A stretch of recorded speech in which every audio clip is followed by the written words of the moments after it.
Hey, what's going on, guys? I'm coming to you from a hotel in Edgewater, New Jersey. KJ, the baller, is in the background here. My wife's in the bathroom right now, but I wanted to make a video for you guys. I got another great question, and it's about what can pitchers, the gist of it, I can't read it because it's on my phone. I'm recording with my phone. But the gist of the question is, what can pitchers learn from position players about throwing, and what can position players learn from pitchers about throwing? And that's a really interesting and great question, I thought. So I wanted to make a video to answer that. And the first thing is that for position players, what you can learn from pitchers is that throwing or pitching, whether you're throwing to a base or pitching to a batter, it's all physics. It's all biomechanics. It's all how you move, right? How you create energy from the ground, transfer it through your body and out through the ball and throw it and make it move to where you're trying to throw it, right? Now, for a position player, obviously, you're going to have a little bit of a different approach because you get to move your feet, right? Pitcher, obviously, you got to go through your delivery, your wind up or your stretch, right? So there's differences there. But the idea that position players can take from, because pitchers study pitching, throwing, pitchers study throwing so much, right? So pitchers tend to know a lot about throwing. So what can position players take from pitchers? Learn the same thing they're learning. You know, pay attention to what they're talking about, some things that are helping them to throw faster or throw better or throw more accurately.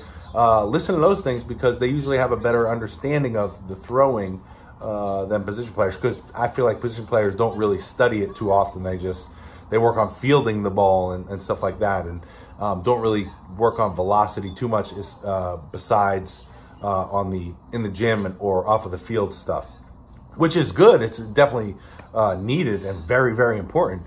But you can learn some stuff from the pitchers about biomechanics and how you want to create energy and transfer it through your body, through your kinetic chain and out your fingers through the baseball. So that's one thing position players can learn from pitchers. Pitchers can learn from position players to be athletic, because I see too many pitchers trying to be robotic, right? Like I said, I think it's like a spectrum. You know, you got the pitchers over here who are crazy and think about mechanics and are tweaking every little thing all the time. And then you got position players over here who are just athletes and dive and feel that ball, get up and chuck it over to first base, right? They don't do a whole lot of thinking about their mechanics. Typically, some guys do, but you got a big spectrum here. So, you know, if we can close that gap and kind of meet in the middle, and pitchers can be more athletic and think about moving more fluidly and moving better down the mound, and not think about mechanics as positions so much, and just kind of have better feel when they're throwing the ball. Because I think a lot of pitchers sometimes overthink it or try to overanalyze or try to overfix. When something bad goes wrong in one pitch, they go, oh, what do I got to do this pitch? Got to do that. What do I got to do this?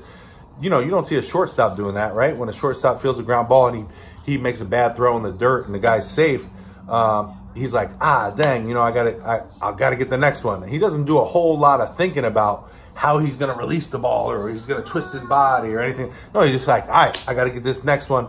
Here we go. And, you know, he feels the ball. It's not a whole lot of thinking involved. So I think we got to kind of close that gap on both ends. Position players can learn from pitchers, and pitchers can learn from position players. And just remember that it's about movement, how you move your body, transfer energy through your kinetic chain. And if you can learn the biomechanics, position players and pitchers, and you can be an athlete, position players and pitchers, and you can tie that all in together and then do your off the field training stuff, right? Because that's important too. And tie all that in together, you're going to be a deadly force when it comes to throwing objects. Whether you're chucking rocks or chucking baseballs, it's all the same, you know? We've been doing it for years. Humans have been throwing objects forever. You know, that's how they used to kill animals to eat. That's how we used to eat back in the day. So it's a very natural thing to do. And we just got to learn how to do it and be athletic when we're doing it and get better and better and better at doing it if you want to play at the next level. So I thought that was a really cool question. I hope I answered that well enough for you. If you guys have any questions, let me know. Leave a comment down below. I'd love to talk to you down there. If you haven't subscribed already, please do. And I'll see you guys in the next video.